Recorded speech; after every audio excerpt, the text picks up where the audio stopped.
अंचलर माँ बापा दादा मानक नमस्कार। आपणकर गहन रे आसी आपण सांगरे रही इच्छा अच्छी आपणकर सेवारे आपणकर सुख दुखरे छिड़ा हाँपाई माननीय मुख्यमंत्री श्री नवीन पट्टनायक मत गोटे सुजोग देती आपण गहन में पहुँची आपण सांगरे छिड़ा हाँपाई निश्चित भाव में भावुची ये आसिकी आपणकर जो स्वागत संबोधना देखिकी मत बहुत इच्छा अच्छी आपण सांगरे रही आशा करुँची आपण समस्ते मत समर्थन देवे आपण समस्ते मत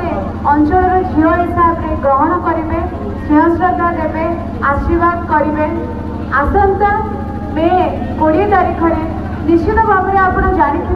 आम गोटे निर्वाचन प्रक्रिया 5 वर्ष को थरटे